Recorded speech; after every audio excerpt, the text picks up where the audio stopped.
12 prinsip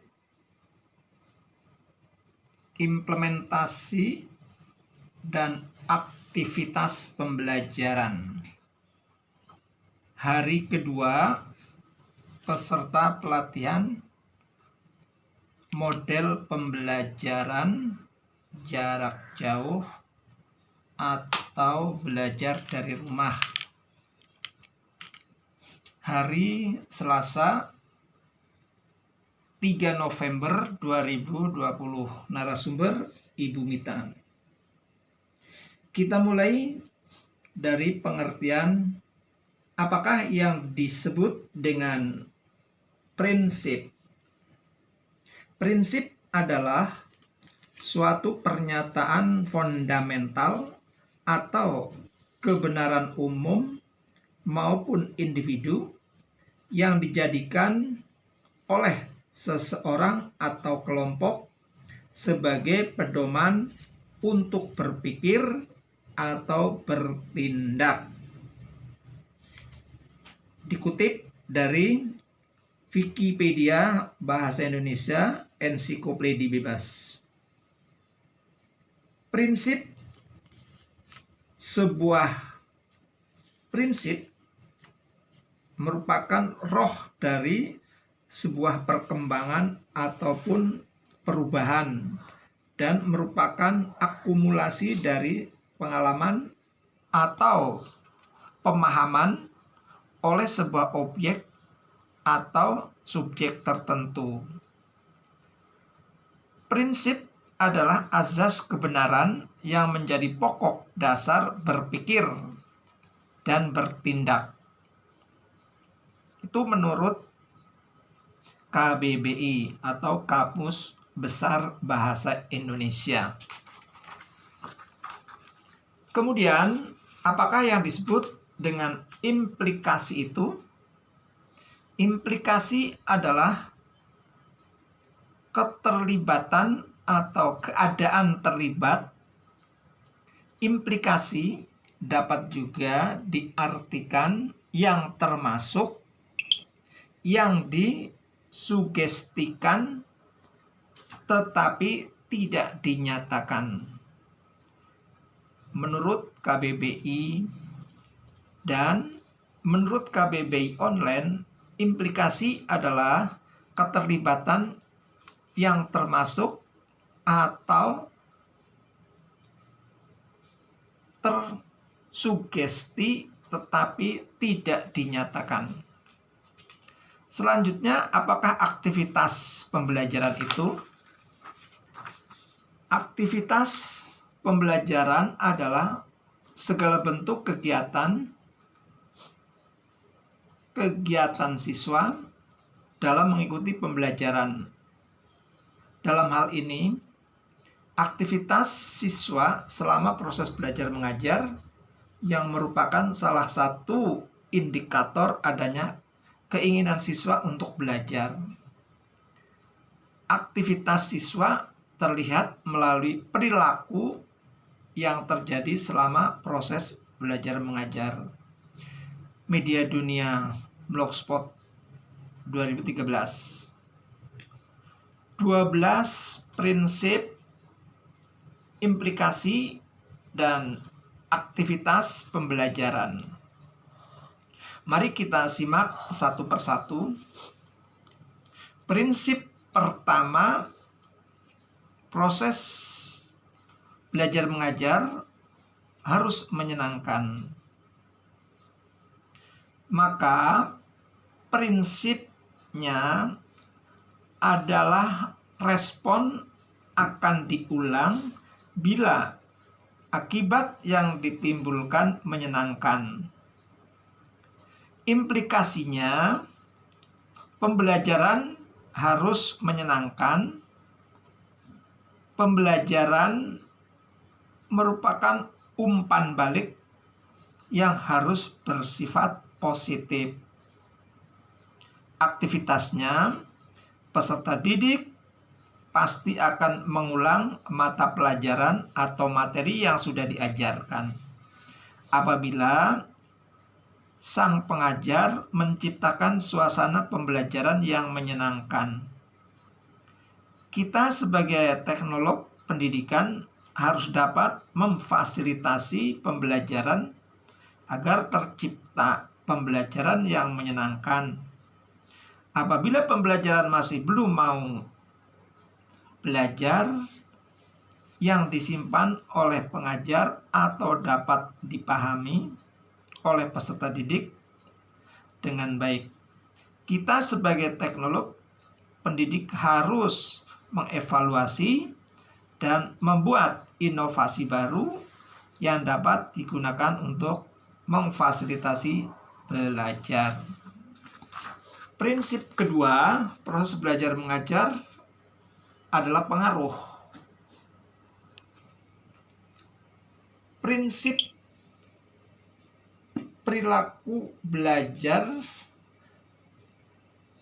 hanya akan mendapatkan respon tetapi juga dipengaruhi oleh kondisi lingkungan. Apa implikasinya? Lingkungan belajar harus kondusif, penggunaan metode media yang bervariasi. Aktivitasnya agar tercipta pembelajaran yang baik, lingkungan tempat belajar peserta didik juga harus kondusif. Mengapa demikian? Karena lingkungan yang kondusif mempengaruhi konsentrasi otak peserta didik dalam menangkap materi yang diajarkan oleh pengajar. Penggunaan metode atau media harus bervariasi karena peserta didik akan semangat dan senang untuk belajar. Apabila media yang digunakan tidak hanya satu, peserta didik akan bosan kalau hanya satu media saja yang digunakan. Prinsip yang ketiga, proses belajar harus diperkuat dengan hal yang menyenangkan. Prinsipnya, perilaku yang dihasilkan akan berkurang bila tidak diperkuat dengan akibat yang menyenangkan. Implikasinya, pemberian isi pembelajaran harus bermakna dalam kehidupan siswa sehari-hari. Dalam hal ini berbasis kompetensi. Aktivitasnya dalam memberi materi pelajaran sebagai seorang pengajar harus memberikan contoh yang berkaitan dengan kehidupan sehari-hari agar siswa tersebut dapat mengerti dan dapat menerapkan dalam kehidupan. Karena sesuatu yang dipelajari oleh peserta didik tentu harus berhubungan dengan kehidupan sehari-hari. Agar peserta didik juga tahu manfaat belajar tersebut. Ternyata terkandung di dalam makna kehidupannya. Prinsip keempat, proses belajar itu mentransfer tidak hanya yang terbatas. Prinsip keempat, belajar yang terbatas akan ditransfer ke situasi lain secara terbatas pula. Implikasinya, kegiatan belajar harus dikaitkan dengan kondisi yang nyata, luas, lingkungan, dan kehidupan sehari-hari. Aktivitasnya tidak jauh dari prinsip ketiga. Di sini dikatakan bahwa kegiatan belajar harus dikaitkan dengan kondisi yang nyata di dalam kehidupan sehari-hari. Hal ini bertujuan agar peserta didik mampu menerapkan materi yang diajarkan oleh pengajar pada kehidupan yang nyata.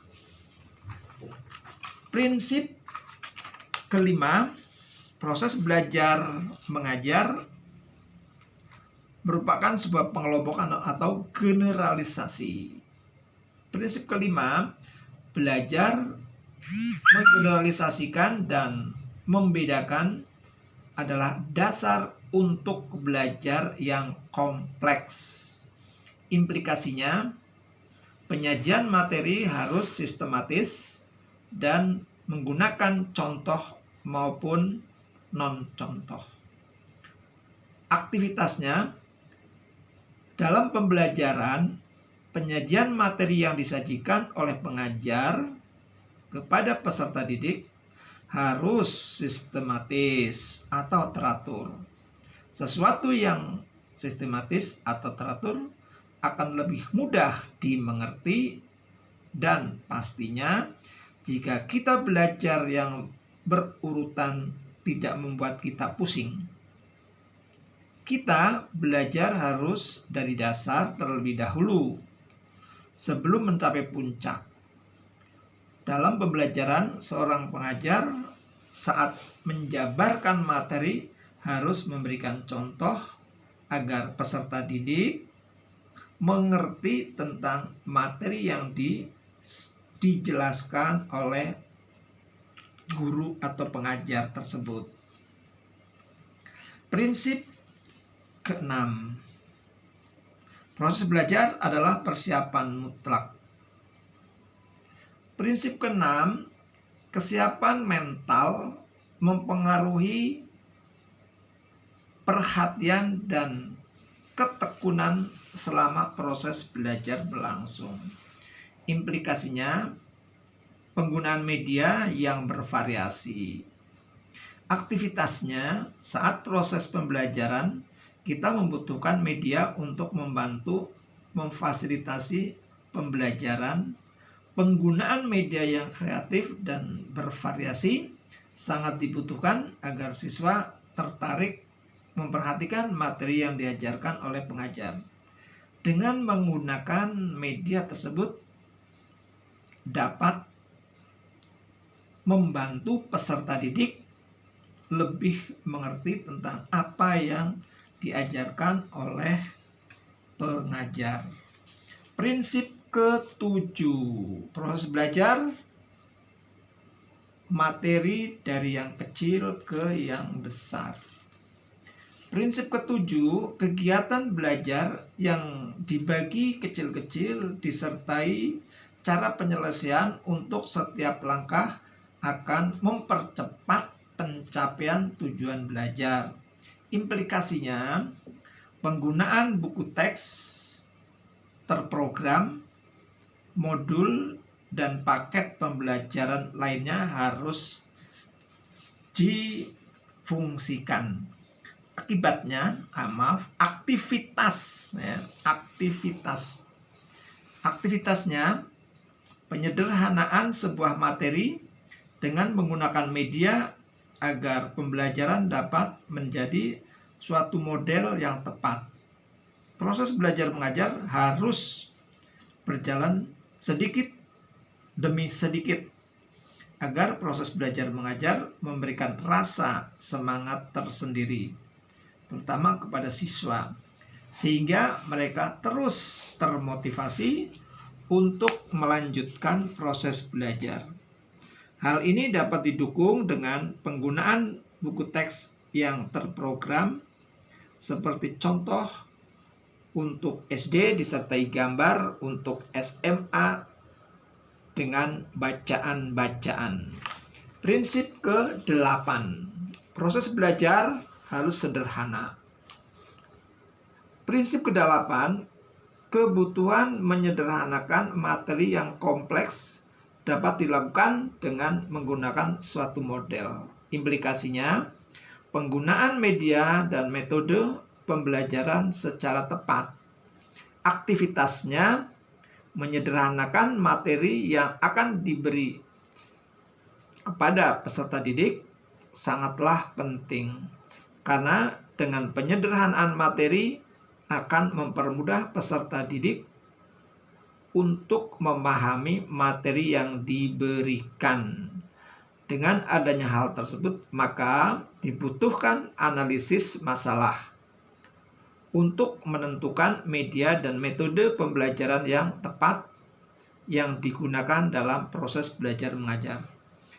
Prinsip ke-9, proses belajar mengajar tidak bisa langsung mencapai keinginan. Prinsip ke-9, keterampilan tingkat tinggi pada dasarnya terbentuk dari keterampilan yang sederhana. Implikasinya, tujuan pembelajaran harus dianalisis agar belajar menjadi sistematis. Dalam proses belajar, sebaiknya seorang pelajar memberitahu terlebih dahulu kepada peserta didik mengenai tujuan belajar tersebut. Dengan begitu, peserta didik mempelajari apa yang akan lebih mudah dipahami dan mempunyai niat belajar karena ada tujuan yang jelas. Prinsip ke-10, proses belajar mengajar harus cepat. Prinsip ke-10, belajar akan lebih cepat bila siswa memperoleh umpan balik dari cara meningkatkannya. Implikasinya, kemajuan siswa harus diinformasikan secara teratur. Aktivitasnya, perkembangan peserta didik dapat dilihat melalui hasil tes atau ulangan. Apabila ulangan tidak baik, maka akan dievaluasi. Apabila ulangannya bagus, akan diberi pengayaan, dan seterusnya. Prinsip ke-11, proses belajar bervariasi. Prinsip ke-11, perkembangan dan kecepatan siswa dalam belajar sangat bervariasi. Implikasinya, perlu adanya strategi pembelajaran yang tepat, perlu menyediakan materi yang dirancang secara individual. Aktivitasnya, setiap peserta didik memiliki kemampuan berpikir yang berbeda. Karena itu, sebelum melakukan pembelajaran, sebaiknya dianalisis terlebih dahulu. Semua hal harus dilakukan sebelum melakukan pembelajaran agar ketika pembelajaran berlangsung dapat berjalan optimal dan peserta didik mampu mengerti tentang materi yang dijelaskan. Prinsip ke-12, proses belajar mengajar itu harus siap. Prinsip ke-12, dengan persiapan yang baik siswa dapat mengorganisasikan kegiatan belajar sendiri. Implikasinya, memberi kesempatan bagi siswa memilih cara, waktu, dan sumber belajar yang akan digunakan. Aktivitasnya, sebagai pengajar, kita harus memberikan kebebasan peserta didik untuk memilih cara yang ingin dia gunakan untuk belajar. Apakah dengan menggunakan video, gambar, secara langsung. Selanjutnya, peserta didik juga diberi kebebasan untuk memilih waktu untuk belajar. Serta yang terakhir, sumber belajar di lingkungan dan peristiwa yang dulu pernah terjadi sebagai sumber belajar. Demikian 12 prinsip pembelajaran yang telah saya sampaikan. Semoga bermanfaat. Terima kasih.